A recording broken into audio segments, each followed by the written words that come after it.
Dear friends, today I am wanting to teach you a new poem.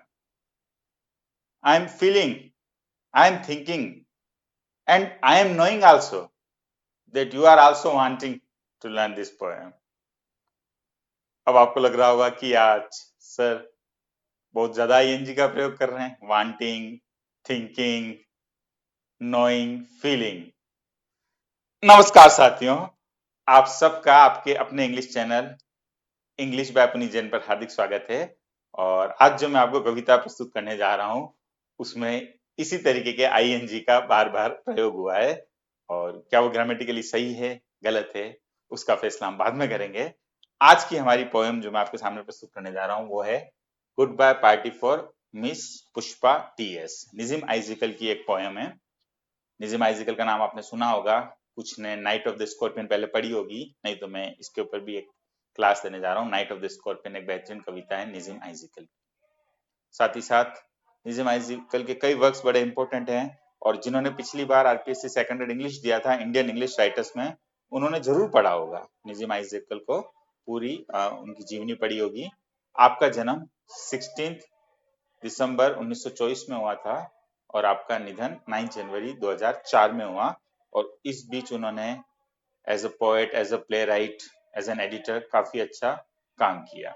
चलिए, तो मैं इस पोएम की बात करता हूँ। इसकी शुरुआत करने से पहले मैं दो तीन और ऐसी ही बातें करता हूँ जैसा भी मैंने आपसे बात की थी वांटिंग नोइंग।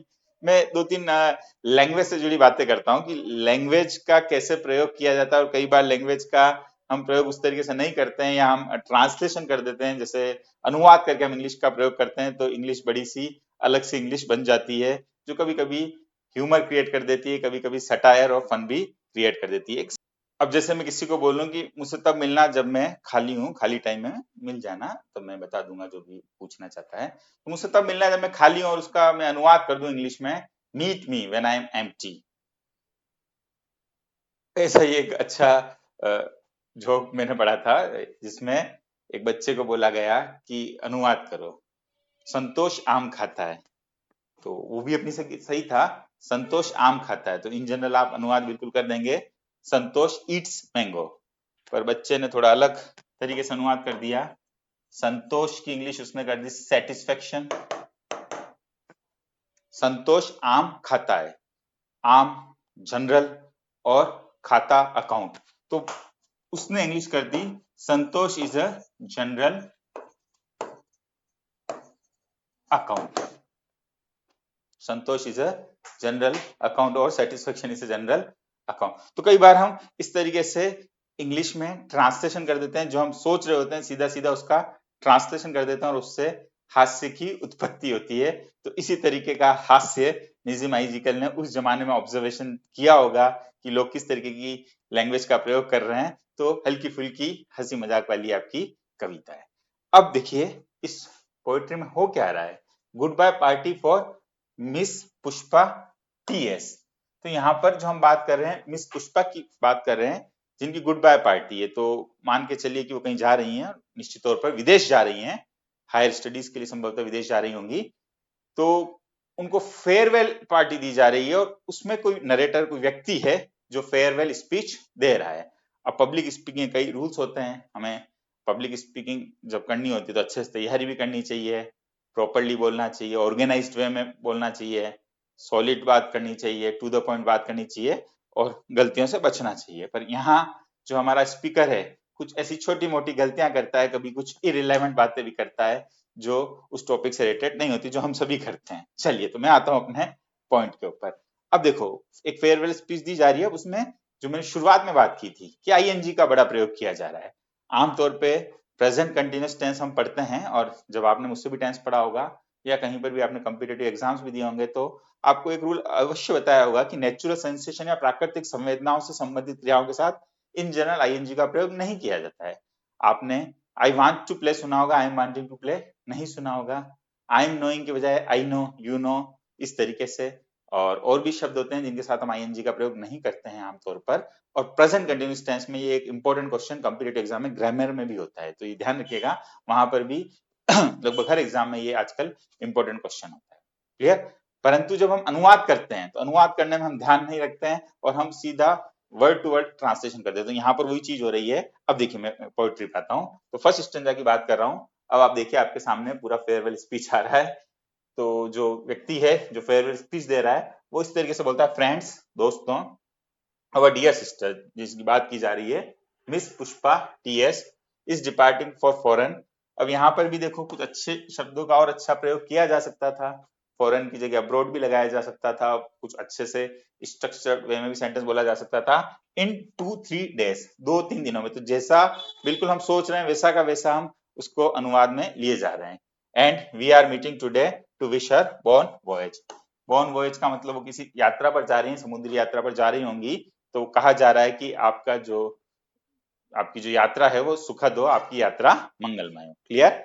अब यहाँ कुछ और अच्छे वर्ड का 2-3 डेज की जगह, जैसे आप क्रिकेट कमेंट्री देखते हैं तो कपल ऑफ विकेट्स, 2 विकेट उड़ जाएं, तो इस तरीके से कोई लैंग्वेज का प्रयोग किया जाना चाहिए, पर वो हल्के फुल्के अंदाज में कविता चल रही है। इसी तरीके की लैंग्वेज का देखिए, अब आगे प्रयोग देखिए, और यहीं से देखिए आपको थोड़ा आइडिया हो गया कि बिल्कुल आईएनजी आईएनजी आगे देखिए। चलिए, यू आर ऑल नोइंग, आप सब जान रहे हैं। क्लियर। तो यू नो का प्रयोग हो सकता है। तो अब आप समझ गए होंगे कि इस कविता का कंसेप्ट पूरा इसी तरह चलेगा। तो you are all knowing friends, what sweetness is in miss Pushpa. तो मिस पुष्पा का फेयरवेल स्पीच है, उनको फेयरवेल दिया जा रहा है। तो उनकी तारीफ में बात की जा रही है कि मिसेस पुष्पा बहुत ही अच्छी हैं। स्वीटनेस उनकी पर्सनालिटी का इंटीग्रल पार्ट है। I don't mean only external sweetness but internal sweetness.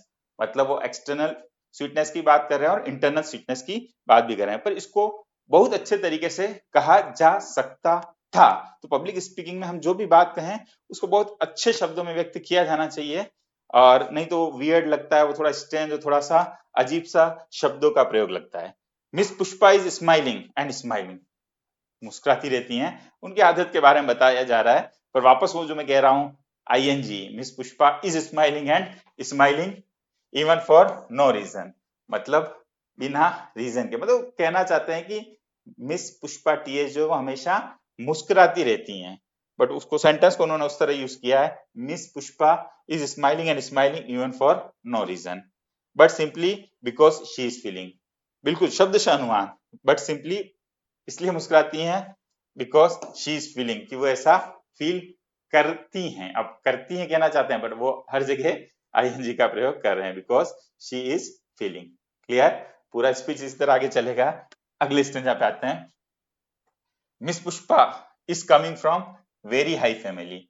अब यहाँ थोड़ा हाई फैमिली, अच्छी फैमिली, अच्छे परिवार से आती है, तो संभ्रांत परिवार से आती है, उसके लिए अलग अलग वर्ड हो सकते थे, एलाइट फैमिली हो सकता था, पर यहाँ उनके मानस में जो शब्द है, जो वोकेबलरी है, उसका वो प्रयोग कर रहे हैं। Her father was renowned advocate, उनके पिताजी के बारे में बताया जा रहा है। इन बलसर और सूरत, वो क्लियर नहीं है कि वो कहां से हैं, बलसर और सूरत से। आई एम नॉट रिमेम्बरिंग, ये भी देखो बड़ा स्टेंस सा यूज है। आई डोंट रिमेम्बर चल सकता है, I am not remembering. Clear. Now which place, मतलब अभी इनको नहीं पता कि वो किस प्लेस पर हैं अभी।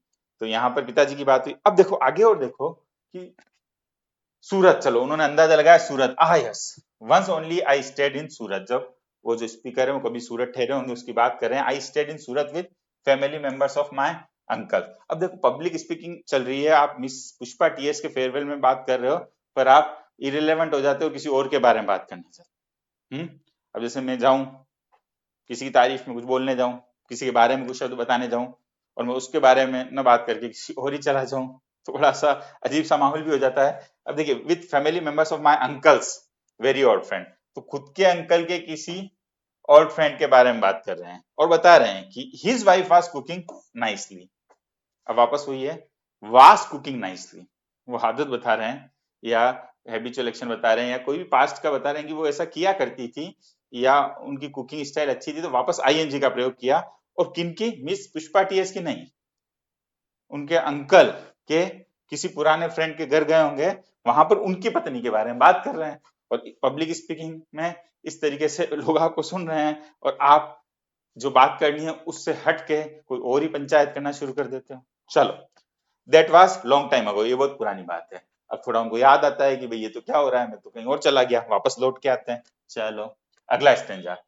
Coming back to miss Pushpa, she is most popular lady with man also and ladies also, मतलब वो काफी पॉपुलर है मिस पुष्पा टीएस, मैन में भी लोकप्रिय हैं और वीमेन में भी लोकप्रिय हैं। तो जो जेंट्स है वहां पर स्टाफ होगा उनका, उनके बीच भी अच्छी लोकप्रिय और लेडीज के बीच में अच्छी लोकप्रिय। बट यहाँ पर देखो कुछ आल्सो आल्सो का प्रयोग आपको बड़ा ही अच्छा लग रहा है या अजीब लग रहा है? देखो इस तरीके से आल्सो आल्सो का प्रयोग, जैसे मैं आपको बोलूं कि I am feeling now that you are understanding me and you are understanding this poem also, और I can say you are understanding me also and you are understanding this poem also, and I am also thinking that you are understanding me also. थोड़ा गड़बड़ हो गया, चलो तो बड़ी अजीब सी also का प्रयोग। चले आगे ले लें। Next, whenever I asked her to do anything, जब कभी मैं उनको कुछ कहने को कहता हूं she was saying, जब कभी मैं उनको कोई काम बताता हूं तो यहां पर भी आपका आ सकता था she says, वो हमेशा हाँ करती है उस काम को करने के लिए, दायित्व को निभाने के लिए। just now only I will do it, कि वो उस काम को करना चाहेंगी और वो करेंगी। that is showing, वापस ing, वो तो चलो चल जाएगा। good spirit, I am always appreciating, वापस किसका प्रयोग किया? आईएनजी का। मैं हमेशा उनको अप्रिशिएट करता हूँ। देखो ऑलवेज के साथ अगर थोड़ा ग्रामेटिकली जाएं, डीप में जाएं, कॉम्पिटिटिव एग्जाम में क्वेश्चन भी आता है, ऑलवेज के साथ आईएनजी का प्रयोग होता है। कभी कभी अनप्लीजेंट कोई एक्शन होता है और ऑलवेज भी होता है, कॉम्पिटिटिव एग्जाम में क्वेश्चन आता है। बट यहाँ जिस तरीके की बात हो रही है उसमें I am always appreciating the good spirit, तो यहाँ पर हो सकता है कि भाई ज्यादा जो सभी सेंटेंस में आप देखो प्रेजेंट कंटिन्यूस नहीं जम रहा है, पर वो जो सोच रहे हैं जैसे उनके मानस पटल पे चल रहा है उसको इंग्लिश में लगातार निडर होकर बोले जा रहे हैं, बिल्कुल बिना किसी चिंता के बोले जा रहे हैं। अब देखें अगला stanza, miss Pushpa is never saying no. अब वो is never saying no, whatever I or anybody is asking, वो मिस पुष्पा की इसकी तारीफ तो कर ही रहे हैं कि उनको कोई काम बताया जाता था तो हमेशा यस करती थी, काम करना चाहती थी। She is always saying yes, again is always saying, and today she is going, आज वो जा रही हैं टू इम्प्रूव हर प्रोस्पेक्ट, तो बाहर जा रही हैं तो निश्चित तौर पर अपने प्रोस्पेक्ट में वृद्धि करेगी। And we are wishing her bon voyage, वापस हम उनकी सुखद मंगलमय यात्रा की कामना करते हैं। Now I ask other speakers to speak, अब मैं दूसरे स्पीकर से अनुरोध करता हूं कि वो क्या करें, बोलें। अब यहां पर भी ठीक है, ये आई आस्क तक ठीक है, स्पीकर्स भी ठीक है, और भी कोई शब्द हो सकता था, 2 बार स्पीक सही है वैसे तो, बट कुछ और भी हम अच्छा प्रयोग कर सकते हैं जब हम पब्लिक स्पीकिंग करते हैं। कल ही मैं एक पोम लास्ट आपके वीडियो डाला भी था, वहां पर केजुराना ट्री, अब उसमें विलाप के लिए एक जगह वेलिंग आ रहा है, एक जगह लेमेंट आ रहा है, मतलब जो अच्छा पब्लिक स्पीकर होता है नए नए शब्दों का प्रयोग करता है, अलग अलग तरीके से प्रयोग करता है उसको। चलिए, and afterwards miss Pushpa will do summing up, और लास्ट में जब बात होगी ये अलग स्पीकर्स बोलेंगे, उसके बाद अपना मैसेज कन्वे करेंगे, मिस पुष्पा इसको सम अप करेगी, कंक्लूड करेगी। क्लियर? तो नाउ आई थिंक, और I can say I am thinking you are learning this poem very well. फिर मुलाकात होगी, फिलहाल के लिए इतना ही। That's all for the moment, thank you very much.